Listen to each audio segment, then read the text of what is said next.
Vaheguru Ji the Khalsa, Vaheguru Ji the Fateh. Thank you everyone for joining us for Sikh Heritage Month's first annual Seva Gala. This past year has been challenging for all of us, but that means it's more important that the whole community gets together and celebrates Sikh Heritage Month. So thank you for being present today. Seva, or selfless service, is something that is central to Sikhi. It is a principle that was set out by Guru Nanak Dev Ji, followed by Bhai Kanhaiya Ji, and now embodied in every single speaker and organization that is present today. Tonight, we have gathered to celebrate the work of 4 Sikh charities and non-profit organizations and the seva they do in the community. My name is Harteek Singh, and I will be one of the hosts of tonight's gala, along with Manmeet Kaur.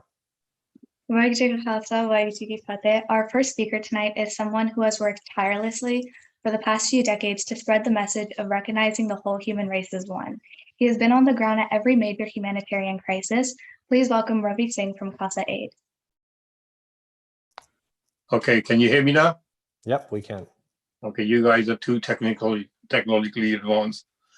I'm still a village boy when it comes to these Zoom meetings and talks and everything. So thank you very much. Vaheguru Ji Ka Khalsa, Vaheguru Ji Ki Fateh. I want to thank everyone, for especially the organizers of the Sikh Heritage Month, Ottawa, for inviting me, and also, more importantly, holding this particular event. As you mentioned, it's been a very challenging year, and Seva has played a huge part in coping in many ways with these lockdowns, with the COVID situation. A lot of people being out of work, a lot of people being at home, young people staying away from school and college and universities, and many up in the Sikh community, especially, I've noticed. They joined voluntary groups around the world, and started getting more involved with Seva, so which really helped them to cope with the situation, the challenges of the lockdowns. Especially, it's been very, very tough with a lot of challenging for mental health as well, being locked up in rooms, in houses, and adhering to a very strict regime. So Seva has been like a very freeing force, a liberating force in many ways for many individuals. So for us, Khalsa, we got a great team of volunteers all over the world, Canada, America, Australia, UK, Europe, India, and many young people have stepped forward, and they're carrying out some fantastic work, including in Iraq. We got a lot of volunteers who are Kurdish volunteers in northern Iraq, young people who come forward who know our work. So it's been absolutely a very moving experience to see that how people have dealt with this lockdown through Seva. So and also, then you got the other end. So today, when you invite me to talk, I talk frank, I talk what's on my mind, and I talk straight facts. I don't beat around the bush. And in most parts of the world, Seva is welcomed. We've been commended by different governments, including the UK, different communities, different backgrounds, from Africa to Asia to Australia to North America to India. But there are elements in right-wing Indian groups that absolutely find Seva as a threat, because Seva is very unifying. Seva isn't just us serving someone food or whatever. Seva has become in a way an answer to many issues, and one of them, like I said, is the liberation of the soul to serve someone. And people who are finding Seva as a threat, they think like there's some sort of a organized movement against the state or something, which absolutely is diabolical, because it isn't. It is purely Seva. So it's, when we celebrate the concept of Seva, we have to think where we come from, who we are. Our roots are most of our roots are in northern India and Punjab. We have Sikh backgrounds, and the principle of Seva is to see everyone equal. So in this Seva, when we're serving langar, for instance, we've got to remember who we are. When we serve langar, we serve it as our gurus taught us.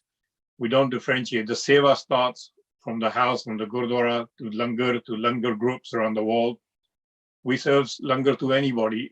We don't differentiate, saying, well, you're refugees, you're a refugee, we're not going to give you food, or you're a different religion to us. Seva unifies, it strengthens us, it brings communities together. Some organizations or governments spend millions on bringing communities together. Yet one person doing Seva in the community has that Sawa Lakh spirit. When we talk about Sawa Lakh means 125,000. That a Khalsa can take on 125,000. A Khalsa can also do Seva. We can serve 125,000. One person can really make a change. Sometimes we wonder, like, as an individual, can I do something? My story began, I remember many earlier missions to around the world. My mother would say to me in Punjabi, "Tu kalla turi firda hai, tu kalle duniya badal deni hai, tu ki karna?" I said, yeah. I said, I can, because I was being very like cocky and very like young and answering back sort of thing, like, I can do this.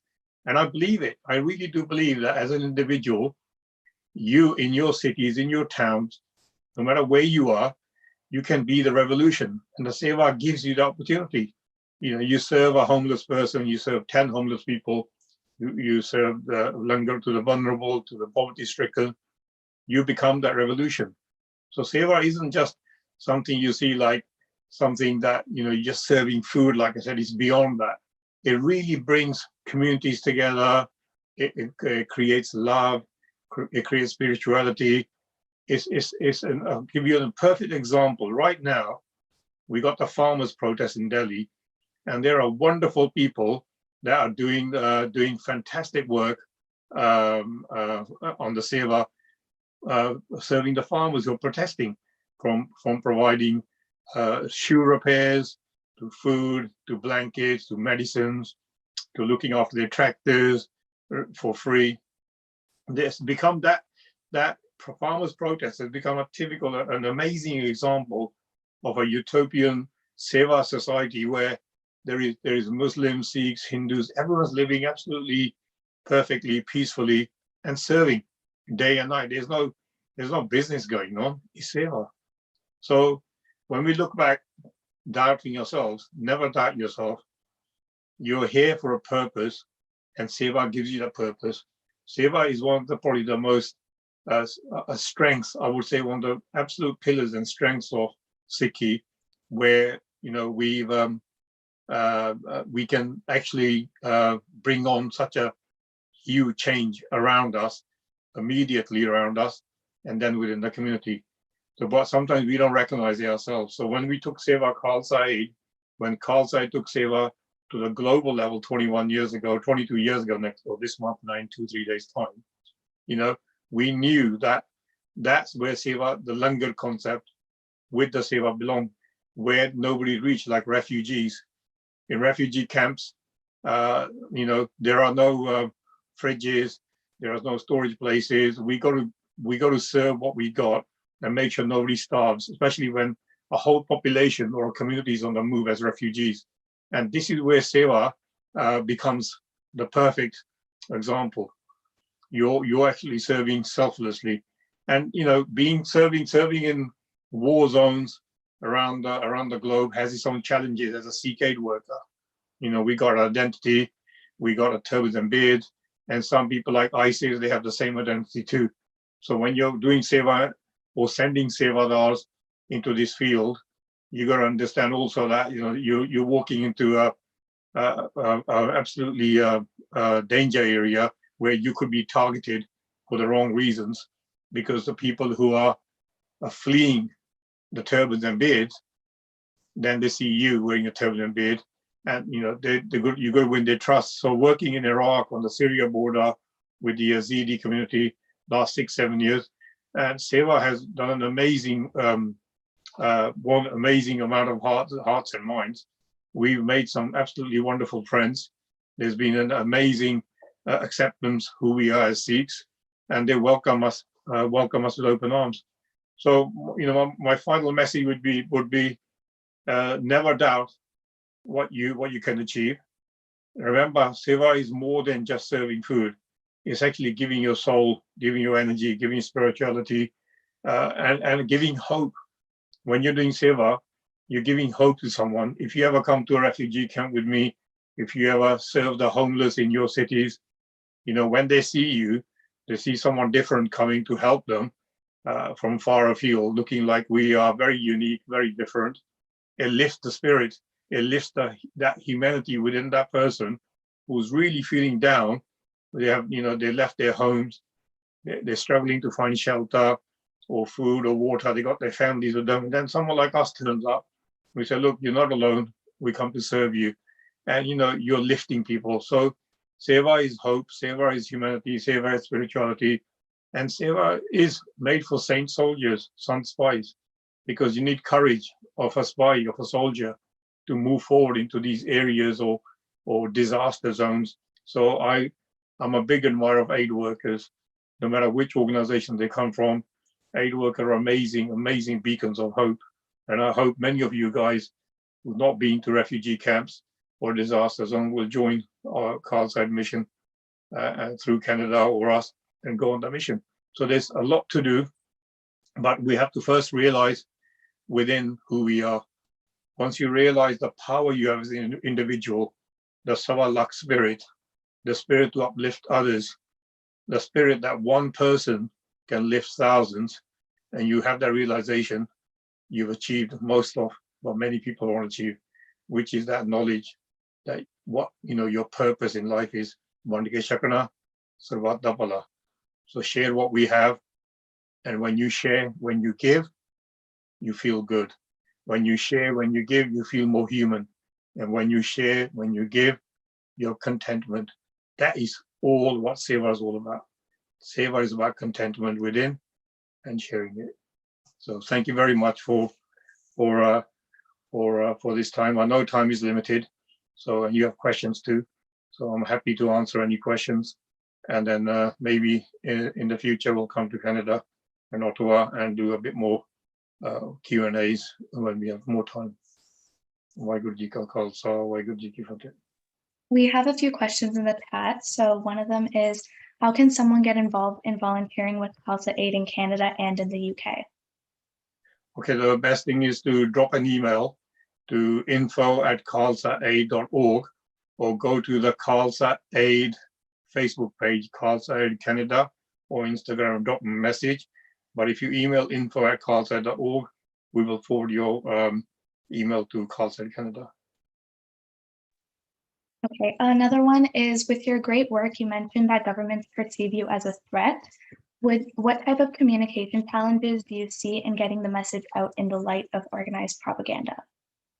Sorry, say that, repeat that again. With your great work, you mentioned that governments perceive you as a threat. So what type of communication challenges do you see in getting the message out in light of organized propaganda? Well, basically, I think if we spend our time arguing or battling these governments and spending our time just tackling them continuously, we won't get anything done. So the best thing to do is to do more seva, to step it up more, get more people involved, and actually spread it on social media. So I ask everyone, if you like an organization's work, don't just Khalsa Aid, use the social media platform to spread it, to share the post, to talk about it. And whenever there's a campaign from a government, like we get like a lot of government official channels, media outlets and right-wing media in India calling us all sorts of names, terrorists, etc., is to answer it by sharing more of our posts or work around the world on Instagram. Get your friends to join our social media. The more we spread, the more we do, the less noisy they'll be. So we don't want to waste our time being negative. All right, there's another question. With your work in Afghanistan, how can Sikh communities in the UK do more to help Afghan Sikhs who feel like outsiders when they go through the asylum and refugee process? Well, very good question. When initially, I remember 90s when the Afghani community came before Khalsa Aid was started. I remember many of the Afghani refugees come to the UK, and I was approaching some of the gurdwaras that we should help them more. And unfortunately, many of the gurdwaras didn't do much to help them, so they set their own gurdwaras up. And Khalsa Aid team did visit Afghanistan in the early 2000s to see what was going on.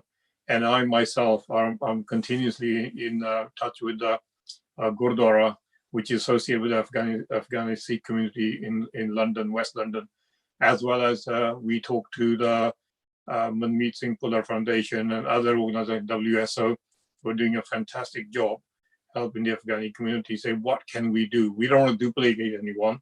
So there is much to do, but we have to make sure we don't duplicate and we support the organizations that are already doing the work instead of like jumping in and trying to create a complete mess. So if WSO, the Manmeet Singh Bhullar Foundation, a local Gurdwara, which is helping the community in Afghanistan, and especially those who are seeking asylum, request help from Khalsa Aid anyway, we will definitely help. We have approached these organizations, and these organizations are aware that we will support them if needed. So there is much support coming through nowadays, which is very good. All right, another one is, COVID has surely had a lot of impact on how Seva is carried out. Could you talk to us about how you and the team have adapted, and also if you see any good things that have come out of this, such as good practices for the future? Sorry, for carrying out the Seva? Yeah, so COVID has surely had a lot of impact on how Seva is carried out. Yeah. Yeah, I mean, COVID is it's something that nobody was really in a way prepared for, and it made carrying out Seva even more difficult. And we got, for instance, I'll give you an example: the refugee camps in Iraq that we're helping. Their refugee camps are already locked up anyway, and then when COVID happened, they're on a double lockup. So whatever support they had, most of the support died out. But then the local communities also needed help, Kurdish communities. So we can't just go into a refugee camp and give aid. We have to then help also the host country while practicing safety, health and safety for our own volunteers. So COVID has changed so many things. And I would say, never take risks with yourselves, because if you get ill or you're down and out, you can't do much, you become useless. So always protect yourself. Make sure, you got the full PPE, sanitizers, make sure you work together. Make sure, again, you create an environment where like we are serving langar. Before we were serving langar in a building, Langar Aid House in the UK. Now we got langars cooked in the building, but served outside in takeaway boxes. So there's social distancing, masks, gloves, everything to protect yourself and the service user. So we need to be careful. We don't get overexcited when we're serving someone who's vulnerable. You got to understand, you might be protecting yourself, but they may not be protected. So you carry extra PPE stuff. You practice. Make sure that health and safety experts in your area, in your organization, are aware, full rules, full guidelines, and don't put others at risk. Sometimes we want to do so much, but we don't realize that we may be vaccinated, but we're still carriers maybe. And you start serving langar to someone who's not protected, and we pass on the virus. So please, as much as you want to help, you got to practice that safe distancing, safeguarding, health and safety, protect yourself and others, but never stop. Seva is needed much more now than ever before. And one of the best forms of Seva is recognizing when your young friends, especially young people, have been suffering in the UK from a lot of mental health problems, is to talk to them regularly, keep close to them, understand that this isolation, how it affects someone. So Seva isn't just langar, like I said before. It's more than that. Communicate with each other, lift each other, talk to each other, give each other hope. So there's so much more, but safety, safety, safety. That's how I would say. Always practice safety. Okay. So there's another question. I'm sure you have had so many people say that you can't do this or that.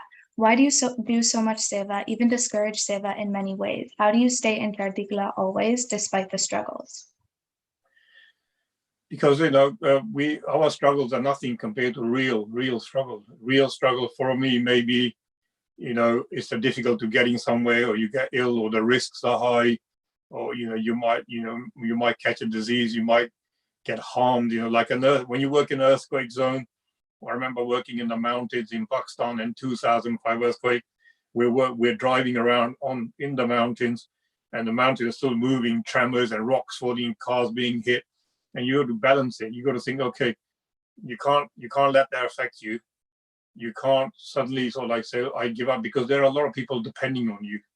There are so many people that depends on that individual. So we will get a lot of negativity, like I said, the campaigns against us. But if you ask, that's not my real struggles. Real struggles are people who have no food. Real struggles are people like in Yemen or places like Tigray or Iraq or Syria, who are living constantly under bombardments or missile attacks or suicide bombing, and the kids are suffering from malnutrition. That's a real struggle. For us, these are nothing. For us to get to A and B, we might get obstacles. We might get people trying to push us away by doing campaigns against us. But remember, you're not here for yourself. If you're here for yourself, then you will be affected. Remember, believe in what you're doing. Ardas is a huge part of what we do. Believe in the Ardas, that when you start a mission, you will complete a mission. Never fear that if you're doing something righteous, that you can't do it. You can do it.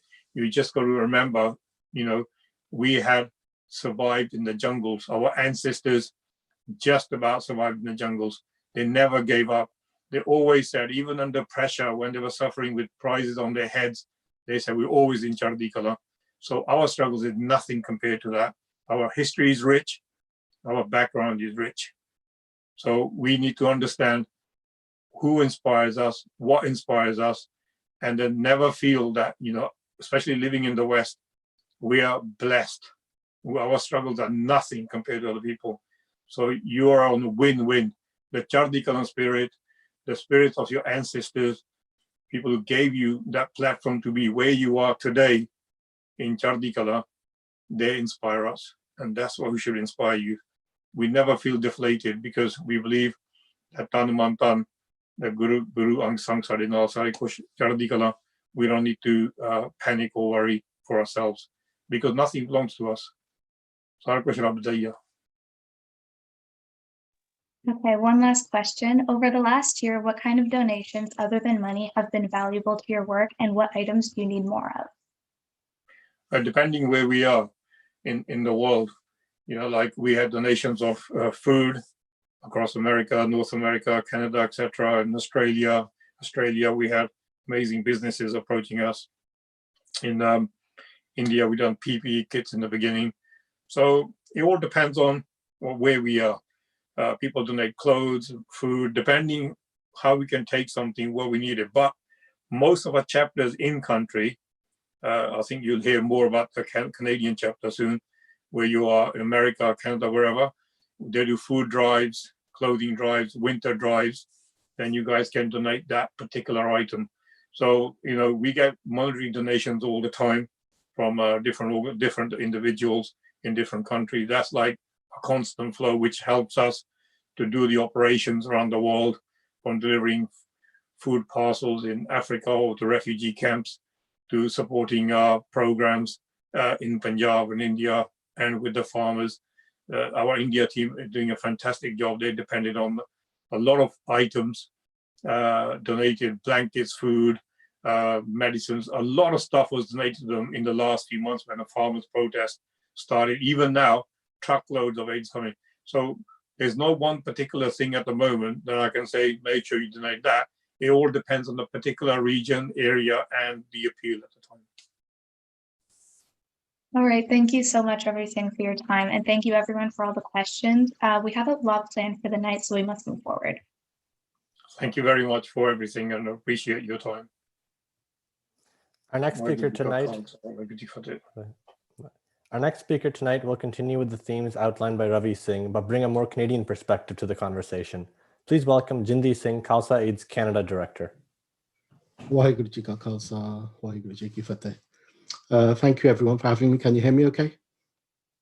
Yep, we can. Excellent. Thank you first to Sikh Heritage Month, Ottawa, for organizing this, and also for our chapter there, which is being managed by Mandeep Baji, for helping to facilitate this and organize this for us. I guess the first thing is a little bit describe about myself. I'm originally from the UK. I was with Ravi Baji when he founded Khalsa Aid. In the UK, we were kind of up to no good for a few years before that, with our own kind of strange Seva kind of activities that we did. And then with the war in former Yugoslavia, it really did impact our feelings, and it kind of combined with what celebrations we were having for the 300th year of the Khalsa, and it felt like to truly celebrate that was to actually do the Seva of the Khalsa and to go out and help the refugees that were leaving former Yugoslavia. It feels like we're kind of revisiting that, even though it's 22 years later, especially with the pandemic. We've had to reach out to people, especially within Canada, to people that ordinarily we wouldn't have interacted with. Our Seva here started in 2017. We set up as a non-profit. We are applying for the charitable status this year. We have like a track record of about 3 years of Seva now that we can present to the government. Honestly, in the last 3 years, we've reached out to virtually every community there is within Canada.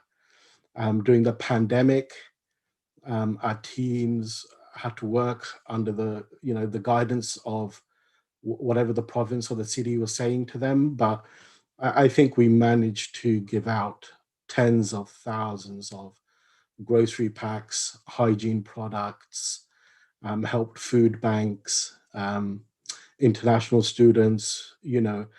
This time last year, I'd literally wake up in the morning and there'd be at least 4 or 5 calls from parents in India whose children either weren't picking up the phone or who were suffering due to the pandemic, were in quarantine or were fearful to go out.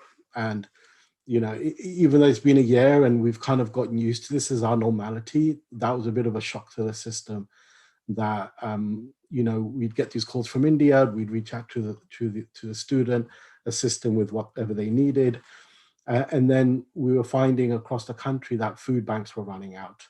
Low-income families who ordinarily wouldn't have approached a food bank were suddenly going there and asking for things. Even international students and people of ethnic communities were reaching out to the food banks, and we realized in certain areas the food banks' own items weren't culturally sensitive. They were giving things that people didn't know what to do with. So we worked in that area a lot. The way we set up here in Canada is we have chapters which are basically based upon a city or town. And we are across Canada. So we are from where I am on Vancouver Island, all the way across to Halifax. We in the kind of major cities like Toronto, Metro Vancouver, Montreal, Ottawa, we have chapters as well. We've just started chapters in Alberta, and we're also looking to expand in the prairies. We have a chapter in Winnipeg that's been doing a lot of work. So it's a large geographic area, but we felt it's important that we not just work in the areas where we are have a dominant community or a sizable community. That especially in British Columbia, you have a lot of small towns that have old Sikh communities that have been there in some cases, like in Victoria, for over 100 years. And it was important to reach out to them and try to set up chapters with them so they can interact with the broader community in helping with providing aid and other items. Prior to the pandemic, anyone who'd been working with us has been going overseas and doing Seva as well. So we've had a number of people go to virtually all the countries where we've done Seva: Iraq, parts of Africa, Haiti, and Southern America as well. So that's been important to us. The international side is always important, but these people have been trained up to work in that area. The other thing I think has been interesting for us is partnering with Indigenous groups. There is a protocol, there is a way of approaching and talking to them. There's differences between those who are in an urban setting versus a more rural setting or in a reserves. And we've had quite a bit of success there as well. We did a reconciliation with the Ahousaht Nation over a historical event that didn't pertain to us, but was linked to us through the name of Satluj. We assisted and provided aid to protesters here in Victoria during the Wet'suwet'en protests that were impacting actually across the country. Here they needed first aid items and kind of safety items, which we provided to them. But I personally always find it interesting to look at how communities, and we've been impacted by this, how community can be almost made to be subhuman. Whether it's the Holocaust, where the Jews weren't treated as if they were human beings, and it made it easier to kill them. It's the way we've been maligned, and we're seeing it now. We're being maligned in India over the farmers' protests, as if we're not of an equal standing as other people. When you dehumanize somebody, it's easier to inflict harm on them. So things like that have always been interesting to me, how human nature can do horrible things, but we push against that with our Seva. We don't have any expectation when we give out aid. We're there to assist. The homeless population or the unhoused population across Canada has really suffered during the pandemic. And we've tried our best to assist them. On the downtown east side in Vancouver, there's been a lot of need for aid, and we've been working there. Even though we're, assisting with the farmer protests in India, over here in Canada, we also had, a crisis with the migrant workers who were coming from South America working on the farms here, where COVID was impacting them. And in some cases, they were finding it difficult to get hold of groceries. So I think it was during the summer last year, we went out to a lot of farms in British Columbia and just gave a lot of aid to the migrant workers who are predominantly from, I think, Guatemala and a handful of other countries in South America. It's also good to remember, even though we're celebrating Sikh Heritage Month, it's also the Dalit History Month as well. And the history of the Dalit community and what they've had to face in India and even outside here when they're treated disrespectfully for their background. These things are always something to remember, and we use our Seva, to really push back against that. I mean, even right now, with respect to the pandemic, we're now going through what looks like is going to be a third wave. So we've had to adjust the Sevas that we were planning to do this month. Just this weekend, we've had a number of teams giving out items in Montreal, Toronto, and in Vancouver as well. But they've had to make last-minute adjustments based on what the provinces are saying. And that's been a common theme. Almost every week, we've had to look at what guidances are coming from the provinces. How can we do our Seva properly? So that kind of gives you a bit of an understanding of what we're doing. We really want to be Canada-wide. We want there to be an impact, and we want communities that need help to know to approach us. I think one of the nicest things that happened last year was there was a need in downtown Montreal for food for the unhoused. There was a great difficulty for some social workers to get food, and somebody approached them, another social worker, and said, just go to the Sikh community. They've been doing this, and this is kind of what they're good at.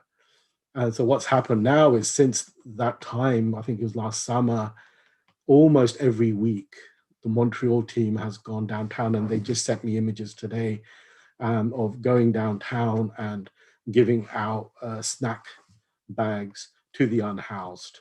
The fact that someone else outside of our community says, you know what, they're the ones to go to, that makes a big difference. And it shows that the Seva we're doing is having an impact, and people realize that we're, more importantly, trustworthy, that we can provide what they need. If we say we're going to do it, then we will definitely do it. The other thing, just very quickly, about volunteering, we do have people message us on social media and email and so on. We just this Friday, which is why Ravi Baji doesn't know about it yet, but just this Friday, we did create a new email. It's volunteer.canada@khalsaaid.org. So that's volunteer.canada@khalsaaid.org. And if you email there, then we will forward that to the appropriate chapter. The only thing we ask is you give us details about yourself and your location, so we can give it to the appropriate team, so that they can then reach out to you and add you to whatever database they have locally. So I think that's kind of a broad idea of what we do here in Canada, and the Seva we've been doing over the last 4 years nearly now. But if anyone has any questions, I'll be more than welcome to take those. Yeah, we have a couple of questions here for you. So I guess the first one would be, so apart from new chapters in Canada, how else do you see the growth of Khalsa Aid within Canada? I think the new chapter is an important one. I think we're shifting away from just growing new chapters for the sake of it. We're actually trying to go more northern to smaller communities in the north, because we know there's going to be, and we've seen it, there's an impact of floods and fires. Out east, we've seen a lot of floods. Out west, we see a lot of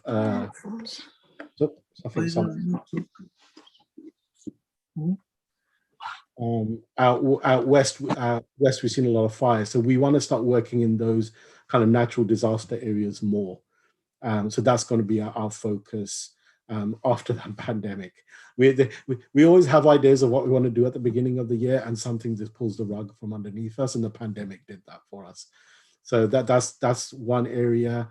And also, we've been approached, by educationalists wanting to talk about, the Seva we do in the K to 12 curriculum. So that's something we're thinking about as well.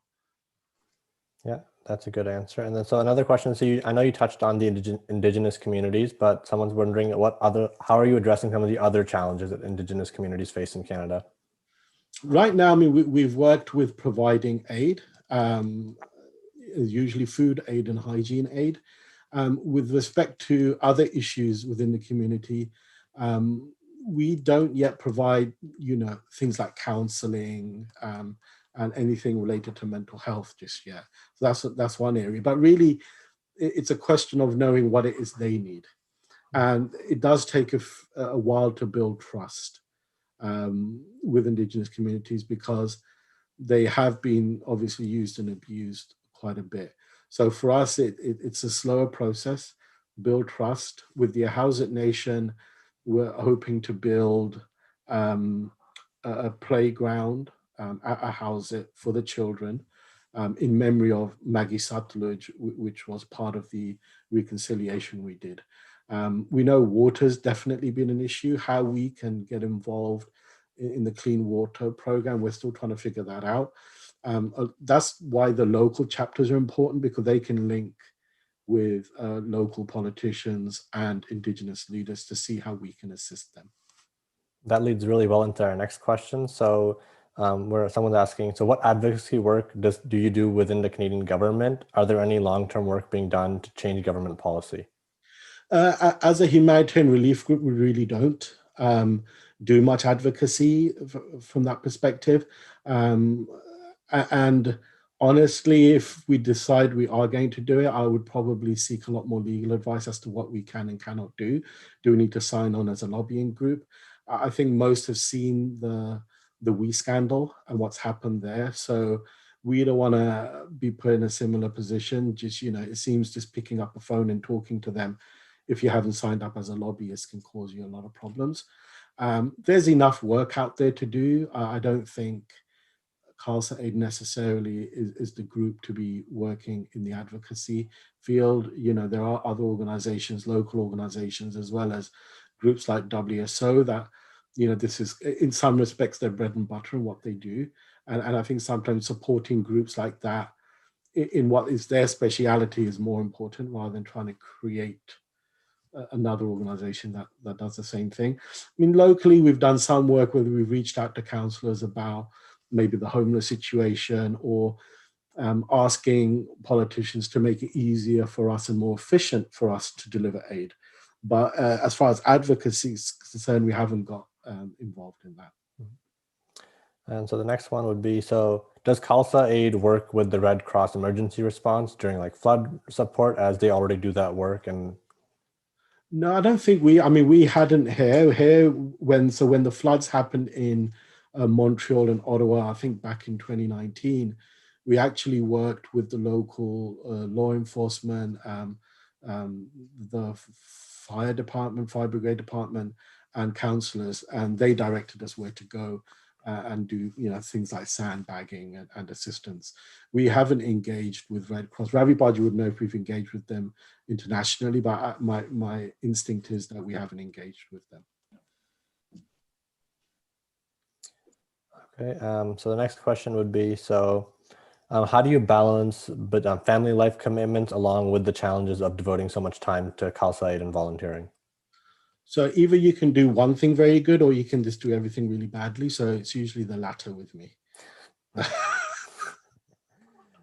No, you have, I remember reading, so I think it was some financial thing where they're saying, list out the things that you want to do and only focus on the top 5 and ignore the rest.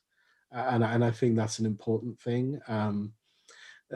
I personally have silly rules. If I'm in the car with the kids and I'm taking somewhere talking, I will not answer any phones.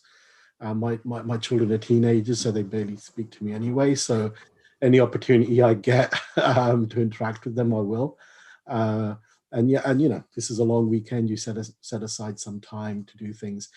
Honestly, managing Khalsa has been a little bit easier during the pandemic because we're all stuck at home. There's really not much we can do. And at my level, I'm talking to a lot of different chapters about their needs or questions they have.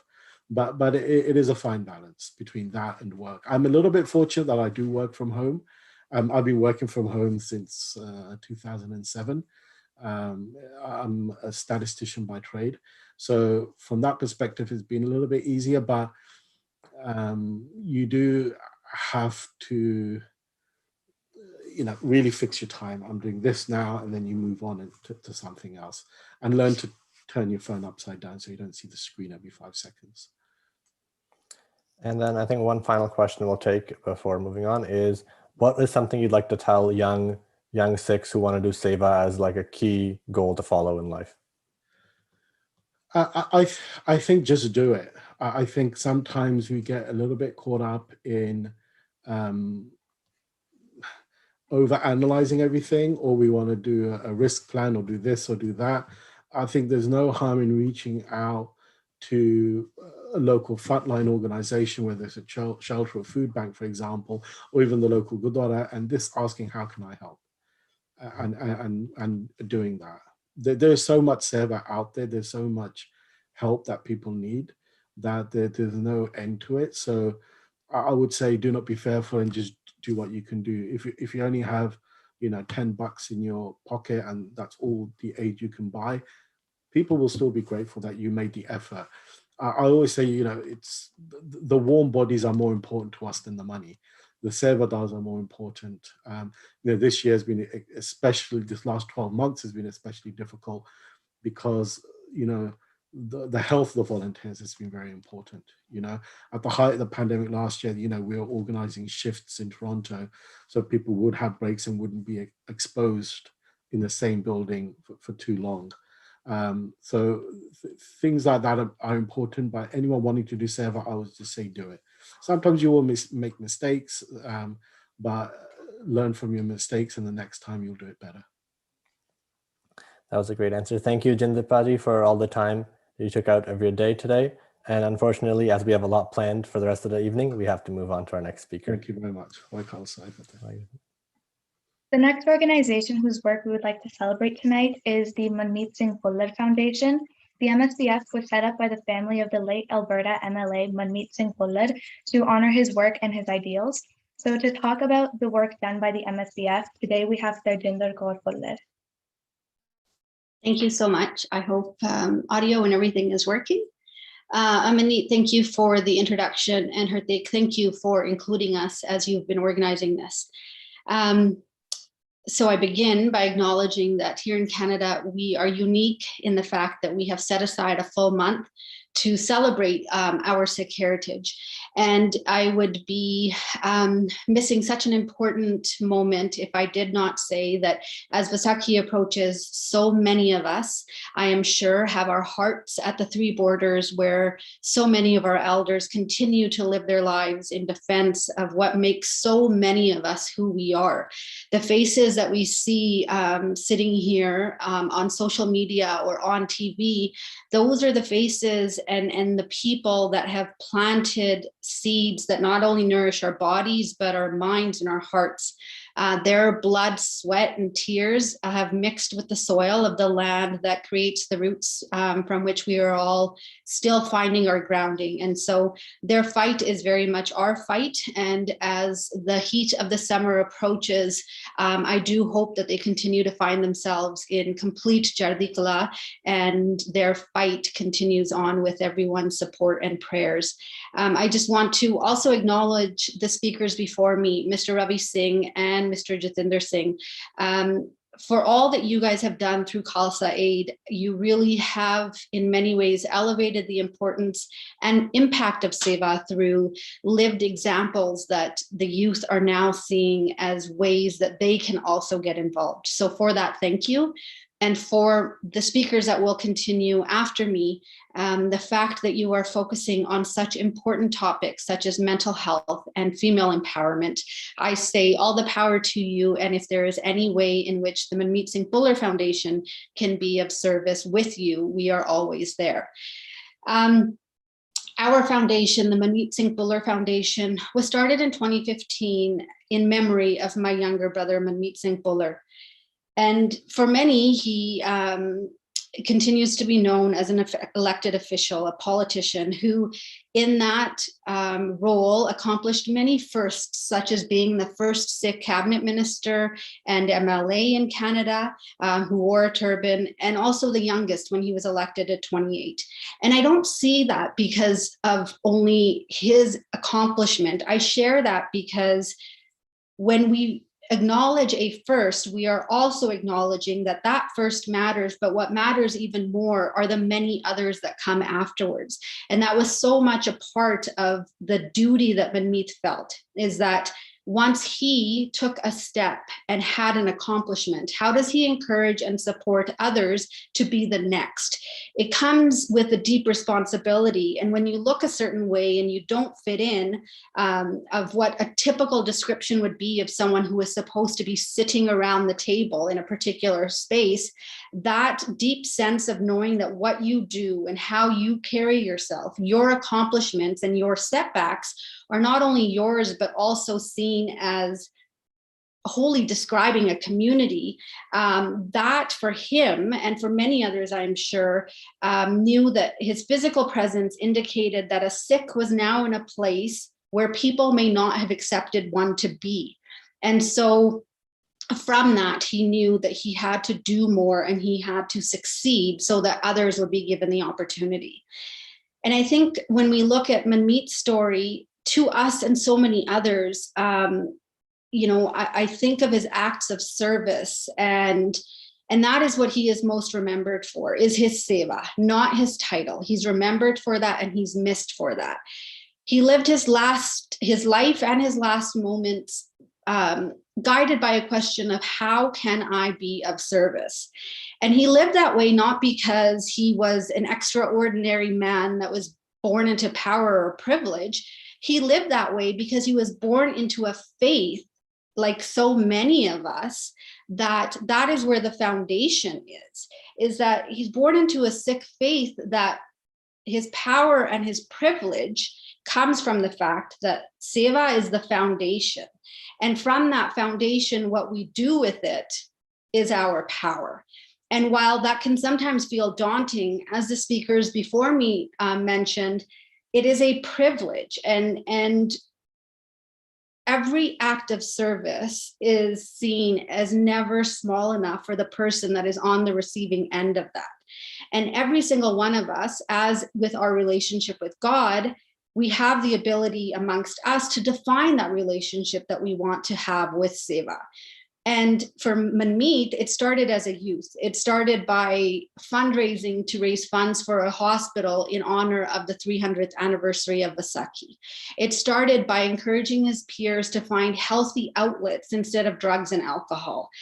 And it started by putting together the very first Nagar Kirtan here in Calgary. And so what he found is that from every single activity, he not only built seva into his day-to-day life, but he also incorporated our concept of sangat. And together, that's how he realized so many achievements. But those achievements were not his alone. They were achievements through collaboration. And I think that's the really interesting part about seva. In a world where we are all so in this rat race of competition, the supply and demand when it comes to seva is never going to run out. And if someone else is doing seva, that in no way stops you from doing your own. So when years later, we fast forward to 2015 in the summer, when he started learning more about Sikhs in Afghanistan and all of the religious minorities there that were facing persecution, for many of us, it was not surprising that he wanted to do something to help him. That was kind of his way of life. Find out that something is happening and then figure out how can you make a difference so that people can have better outcomes.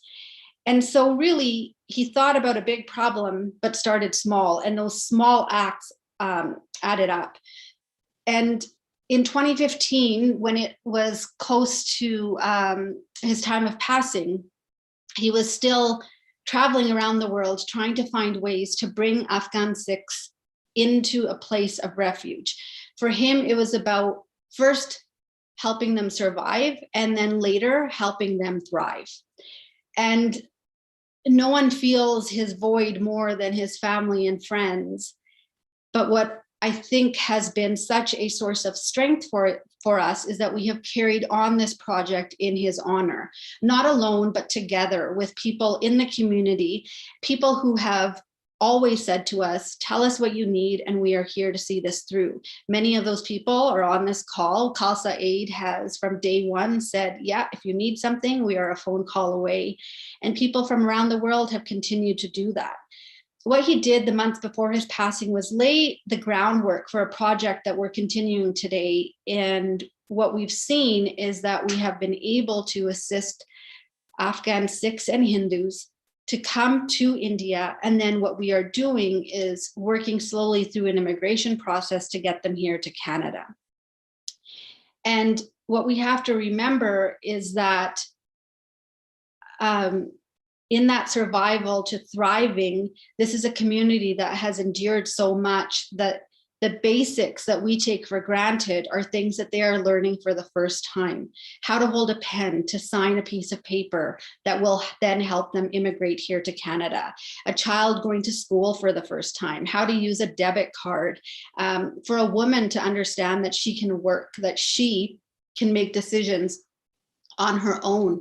These are all things that so many of us, again, are privileged to take for granted, and that they themselves have never been given the opportunity to do so. So as the project continues, we have assisted families that have come to India that are still waiting their arrival to Canada there, helping them by giving them support of shelter, of clothing, of food, of education for the young kids. And then when they arrive in Canada, continuing that support and allowing them, like I said earlier, to go from a place of surviving to now thriving. And I think what I want to leave everyone with is that with Seva, sometimes the things that we forget to connect the dots on is that in these acts of service towards others, we find a way to nourish ourselves. In the days and weeks following his passing, there were so many people saying that they are committed and that they want us to commit to continuing this work. And to be very honest, in those moments, it felt daunting. It felt overwhelming, because how do you carry on the work when you have lost the man that means so much to you, that the work meant so much to him? And what you realize there is never an easy answer, that there is no guidebook, that there is just one step in front of the other, finding a way to make this a reality. And that means knocking on doors that you may be afraid to knock on. That means trying new ideas. That means collaborating with people. And I think one of the key goals that I want to, especially for the youth listening on this call, that means generations working together. I think the farmers' protests have indicated that for so many people, is that you see young and old together. I think I can very much say that when I look at the Save Afghan project, it would not exist today unless generations were working together. Unless my 70-year-old father, who for the life of him cannot get onto a Zoom call, cannot hit reply all on an email, cannot attach a PDF if his life depended on it, but he has his own contribution that he is so fundamental in this project. And when we marry the young and old in thought, in practice, and in goals, the outcomes are amazing. And that's what we have to continue. There is so much that we need to learn from our elders, and how do we innovate that, and how do we move that forward in the generation that we are now a part of, and the issues that we are now a part of. Seva at one time did look as simple, but yet so fundamental and powerful as doing something of Seva within a Gurdwara. And now what we see is that concept of the Gurdwara is really our world, is that we take the concept of Seva and we look at every element of our world in which we can build essentially a Gurdwara of thought, a Gurdwara of practice, a Gurdwara of oneness where we can help others. And I think the most important part is that Seva is not only for the people that you know. Seva actually makes you feel so much better when it is for people that you will never know personally, but whose lives you have touched personally in a way that allows them to have hope for the very first time, to have someone in their corner for the very first time. And so us as a foundation, whether we are working on the Safe Afghanistan or Save Afghan Minorities project, or as we move on to other projects, our goal, just like our namesake, is that we work as a foundation to use our ability to empower people to unite, inspire, and serve. Empowering people to address issues such as mental health, child sexual abuse, issues that at one point no one wants to talk about. My brother was a big advocate of if you talk, you find solutions and you heal. And so we will continue that work, and we will work together with so many of our partners to do that. I just want to end off by saying that as a foundation, we are so honored that an organization in Ottawa wants to speak about a man who lived his life here in Alberta. And it speaks to the connections that we all can make, whether it's from city to city, country to country, continent to continent.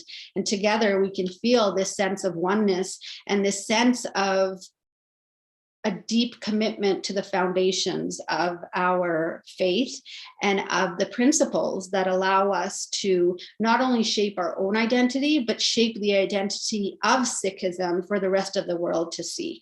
So I end there with a deep gratitude for everyone on the call, and I'm happy to take any questions if you have them.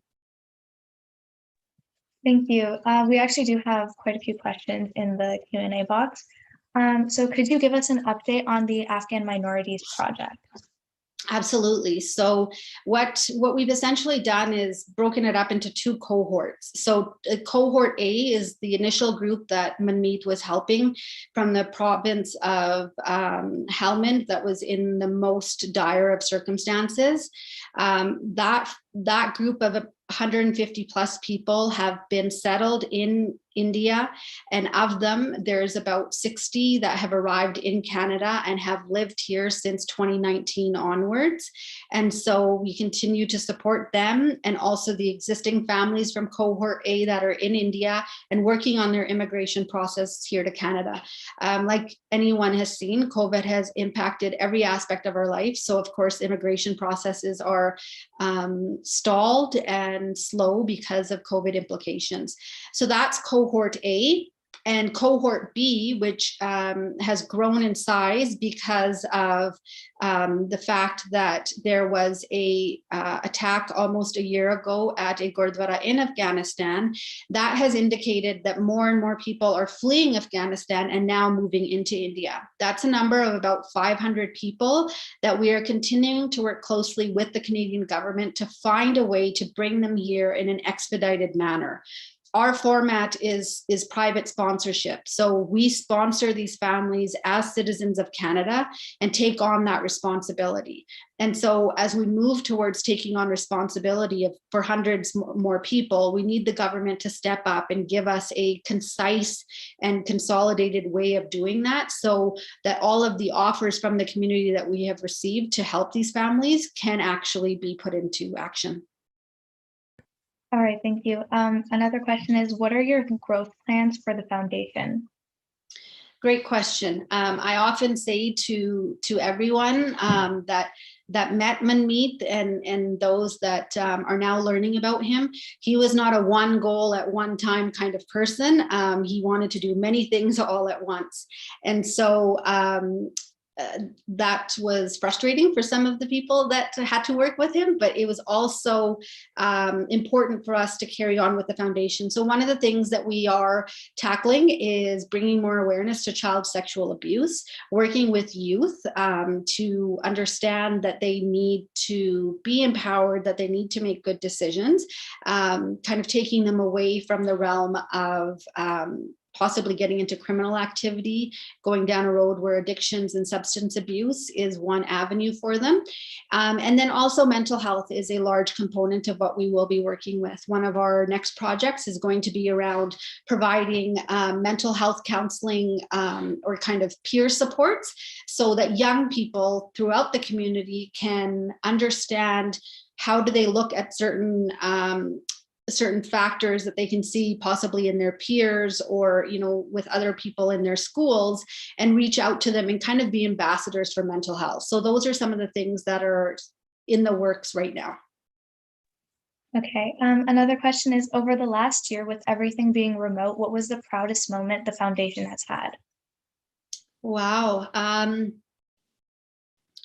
think the proudest moment that the foundation has had is not so much one that the foundation led, but I can say the proudest moment is when I look at our faith, and that we have taken a most simple but fundamental principle of Seva and applied it to our reaction to a global pandemic. You know, the local Gurdwara here in Calgary has developed a food bank, has developed a meal program for people, has now signed on to create a women's shelter for the first time.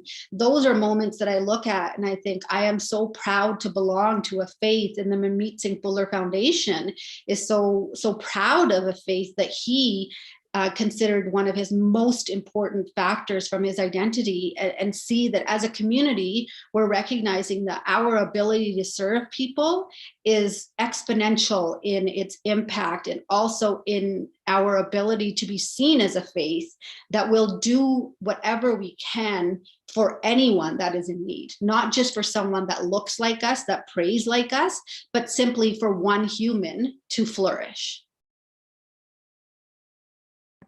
Okay, thank you. So another question is, how does the foundation operate off fundraising or grants? And can you give us an insight into what the organization structure looks like? Sure. So the foundation is a private family foundation. And what that means is the board is us as family members, Manmeet's family, but we are very much a registered charity with the CRA.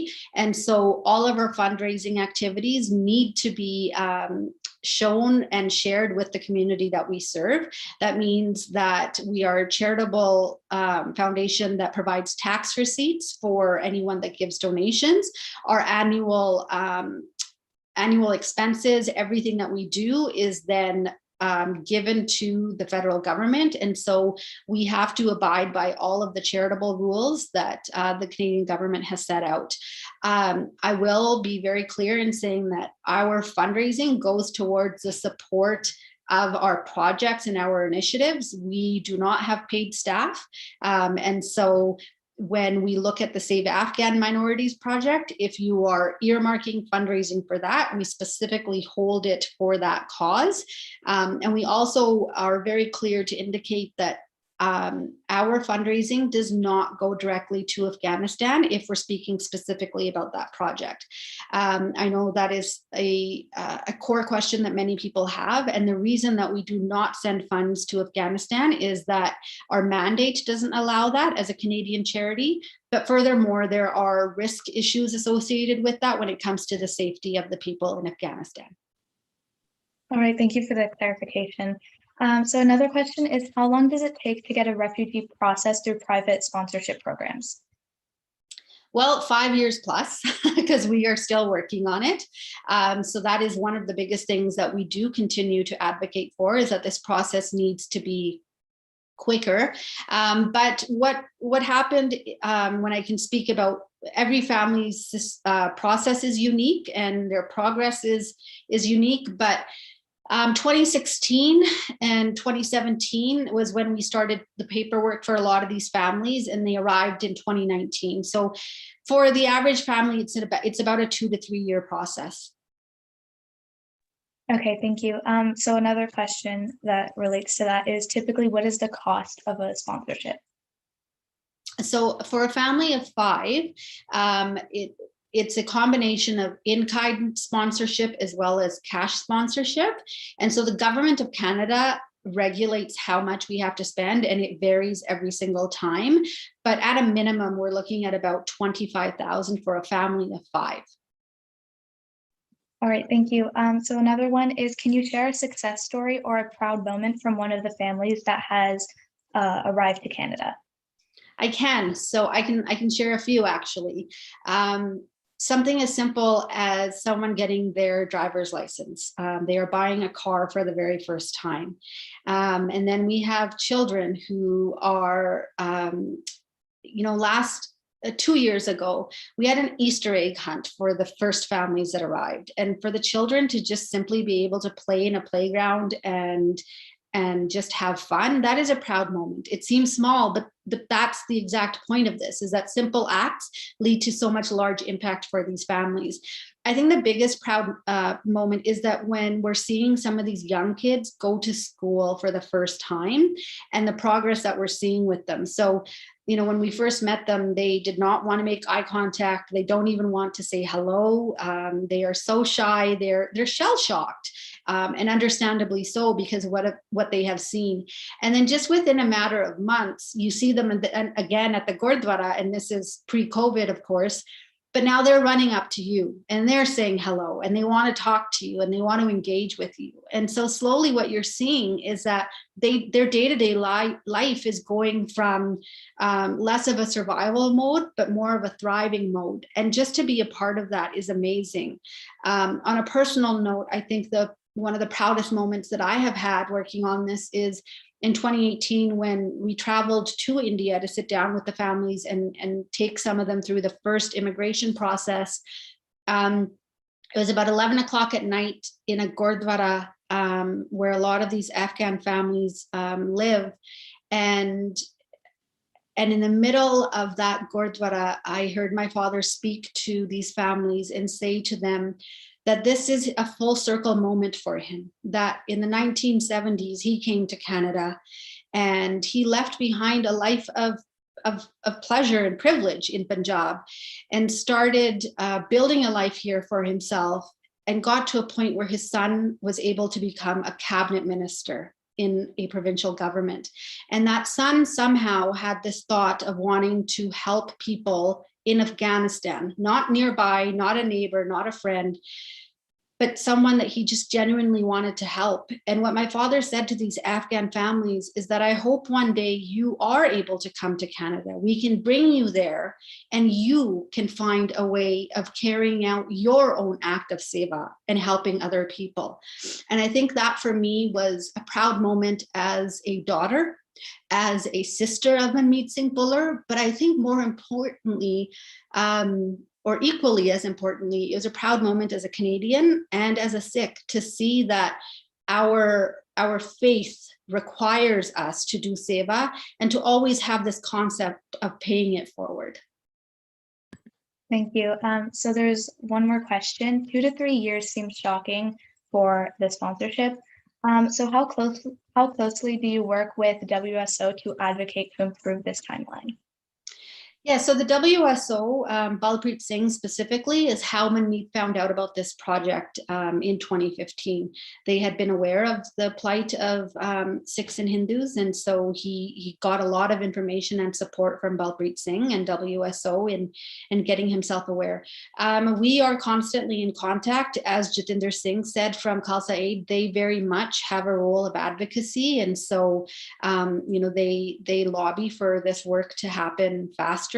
As the people that are doing the day-to-day work in terms of the sponsorship, believe me, no one wants this to happen faster than we do, because we want to say that this project is complete and we move on to others. So we work together, we have different roles, but certainly we advocate. And I do also want to point out that we do work closely with members of parliament.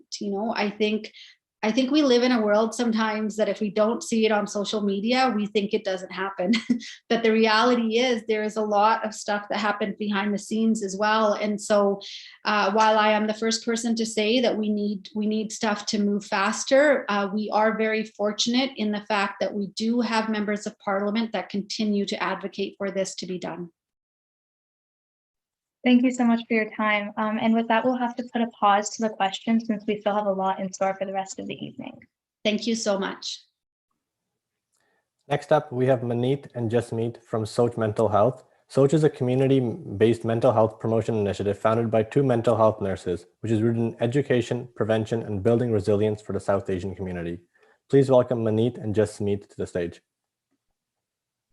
Waheguru Ji Ka Khalsa, Waheguru Ji Ki Fateh. Thank you, Sikh Heritage Month, Ottawa, for inviting myself, Manmeet, and my best friend, Jasmeet, today for a night of really coming back to our roots, talking about our purpose, because I think the work that myself and Jasmeet are doing, I really feel the work that we've started with SOCH and helping our community with breaking the stigma with mental health is bigger than the both of us. And I think that's kind of what today's conversation, 10 minutes is short to capture all the work and all the passion that we have, but hoping that, it resonates with everyone. So my name is Manmeet. I am a community mental health nurse, and I can't believe I've been working in the field for close to 9 years this year. So I started off working in the hospital setting on an acute mental health unit and then transitioned into the community. So I'm born and raised in Brampton, and it's so exciting now that the initiative that I started with Jasmeet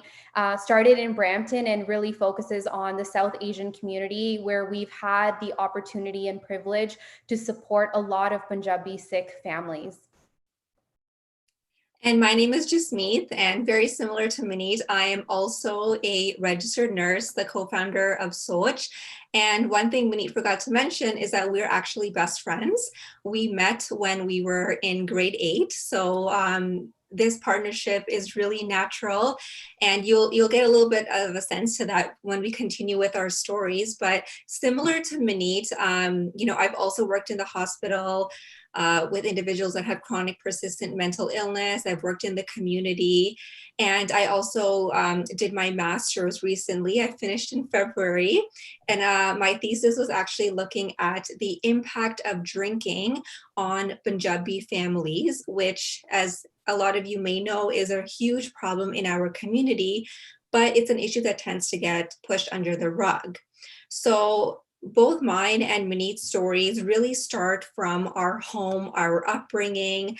We've seen mental health challenges growing up in our homes, in our families. For me specifically, my dad continues to struggle with a drinking problem. And that is something that really impacted, of course, his physical and mental well-being, but also that of my family, my mom, my sister. We all struggled. And seeing that as an issue that not is only happening in my house, but is happening in our community, but no one talks about it. It's an issue that we just sweep up under the rug. There's a lot of stigma attached to it. Growing up, you still see that this is happening, even though these are issues that I experienced several years ago. You really start to wonder, what is going on in our community? What can we do as a Sangat to make some change? And that's kind of really where my story aligns with Manmeet's. And I'll give her an opportunity to speak a little bit about what her story is, and then we can get into how these two best friends came together to start this initiative.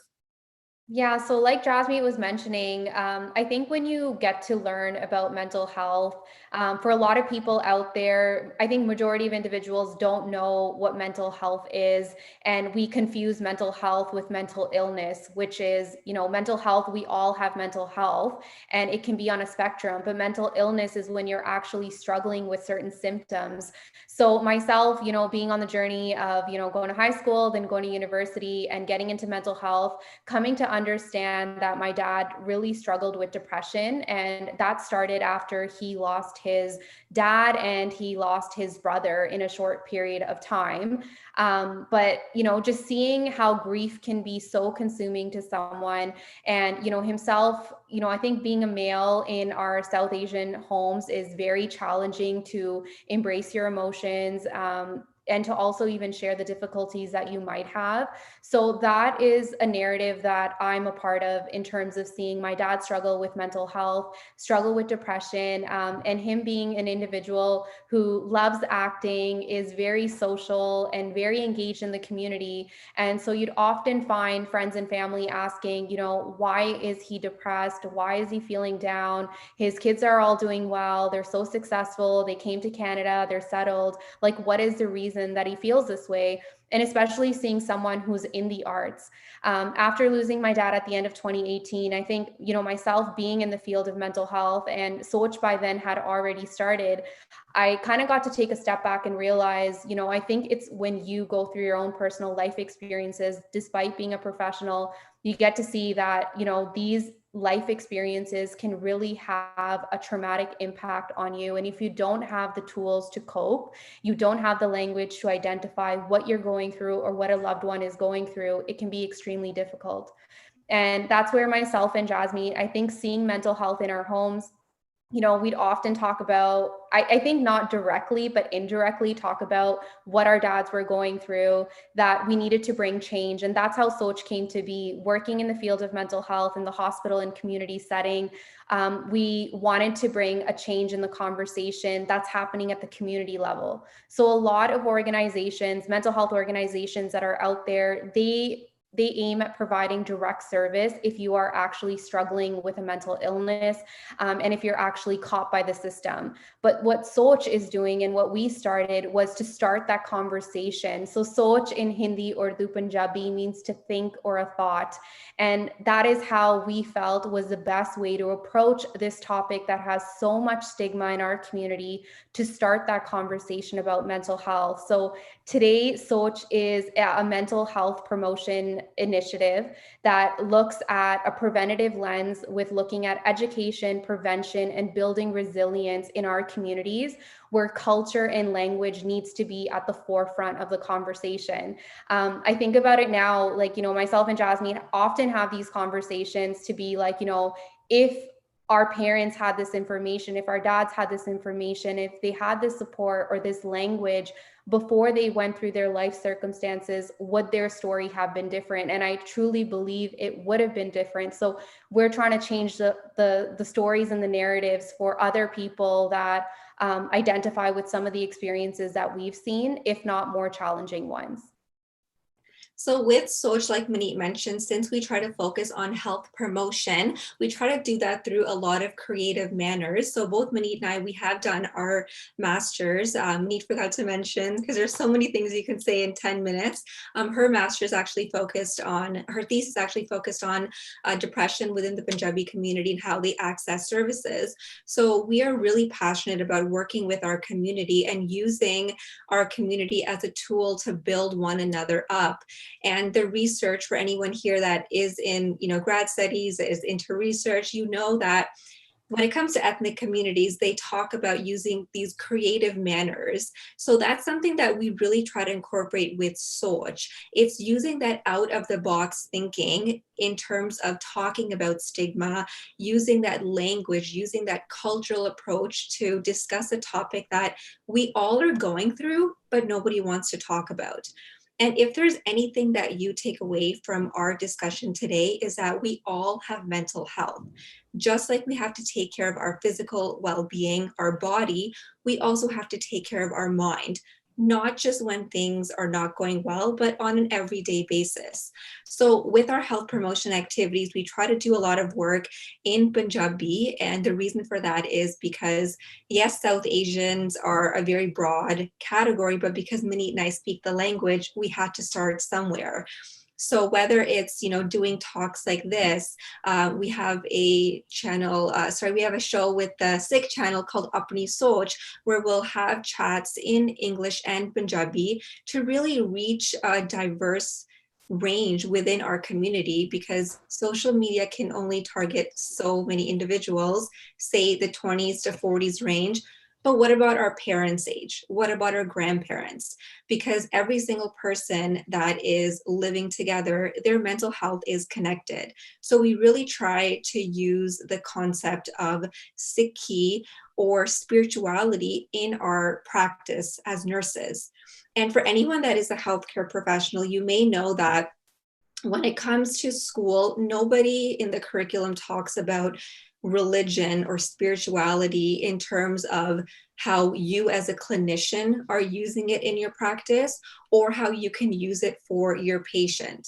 And that's not something Manmeet and I were taught. But because we are Sikh, and that is a really large component of our daily practice, we happen to take a holistic approach when we are working with our community, whether that is through the concept of Sangat. With SOCH, we really try to use the community to build each other up. As opposed to them coming to us when there's a problem, we try to go to them so that everybody knows that you can turn to one another and use storytelling. That has been so powerful for our initiative. If one person is sharing a story, we can only hope that it gives another person hope and perspective that they can also share their story and that they're not alone. And even the concept of Seva is so huge.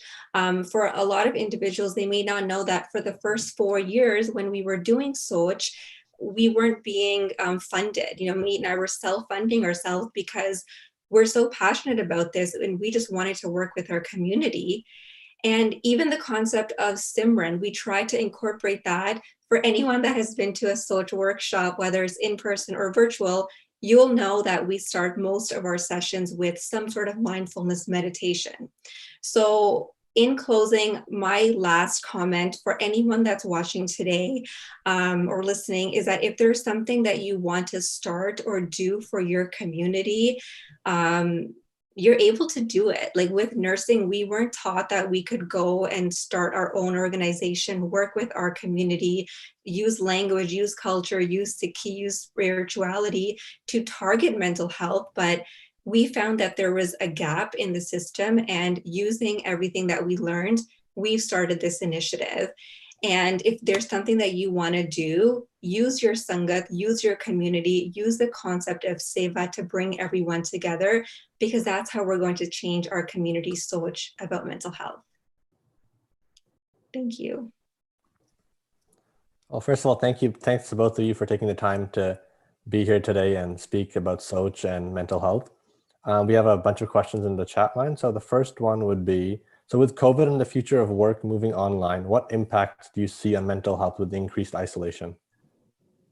We have definitely seen a rise of mental health concerns. And I also want to highlight that for myself and Jasmeet, mental health within our South Asian community was already at a breaking point prior to COVID. So if anything, I think individuals that were able to manage with having some distractions, a lot of times the individuals that we've had provided support to, we're always finding ways of running away from our feelings and busying ourselves with like going out or, other things to distract us. And I think what COVID has done has really forced people to come face to face with some of the uncertainties and the difficult emotions that they might have been suppressing.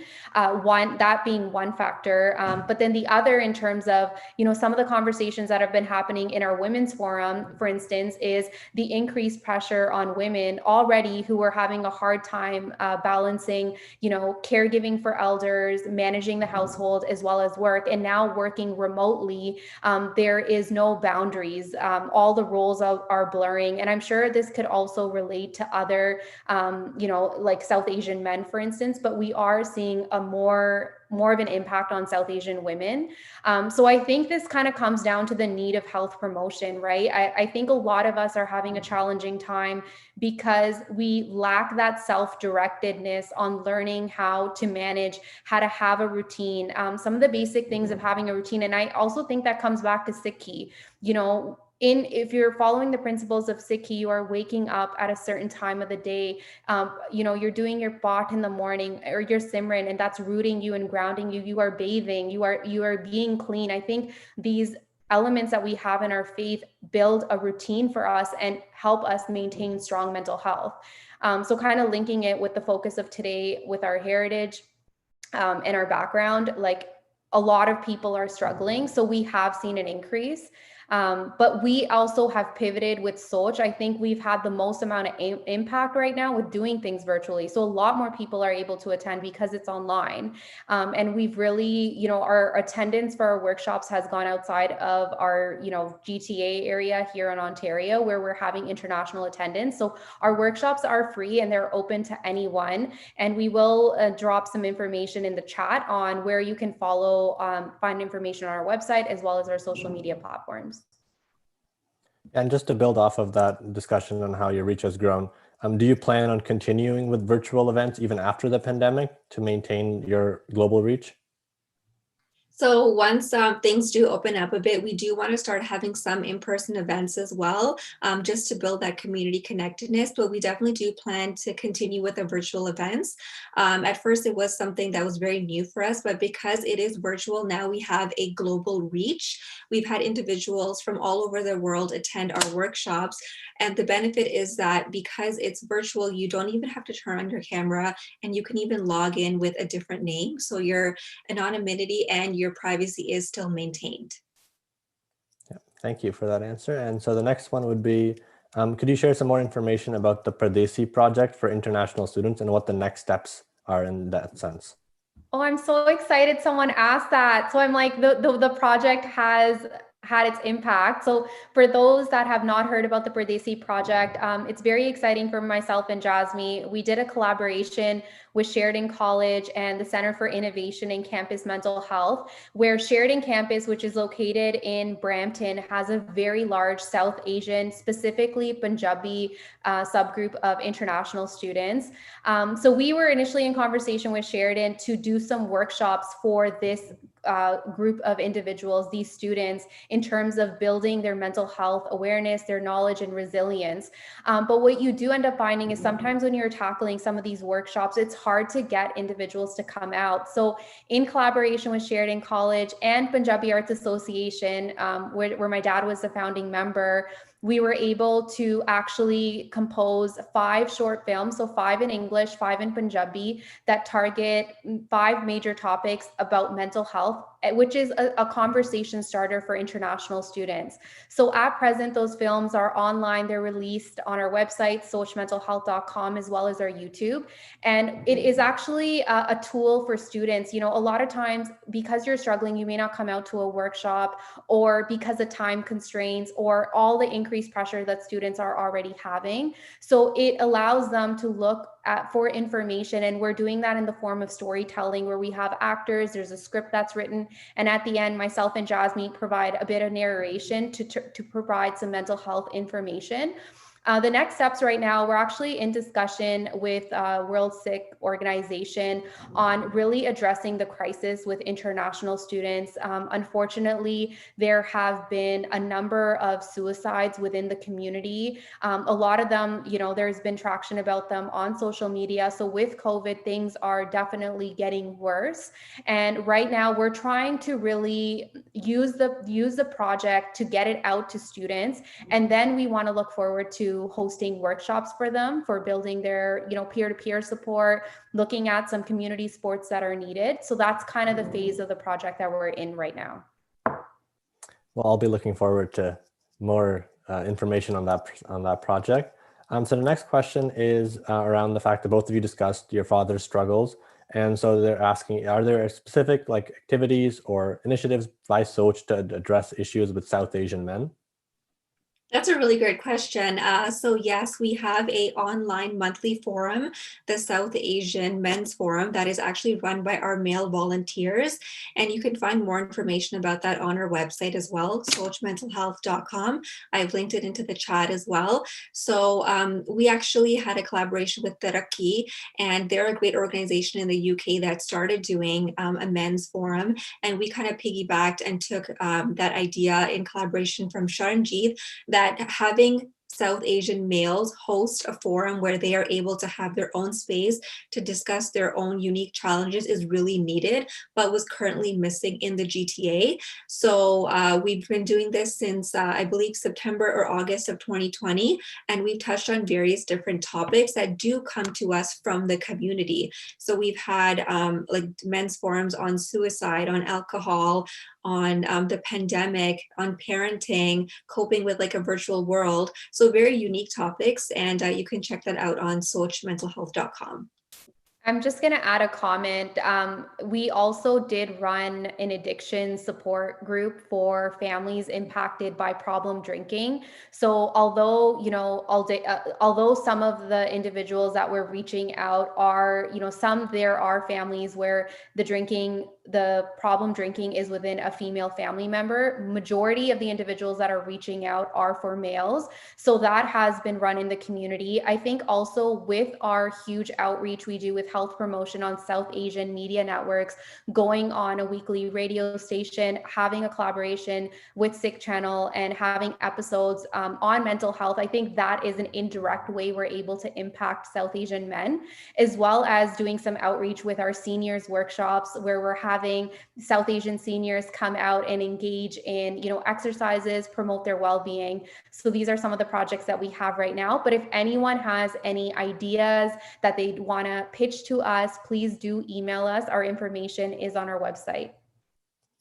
Yep. And then, so just building off of the discussion on elders. So how do you think we can change the attitude / the taboo that is placed on mental health by the elders of our community?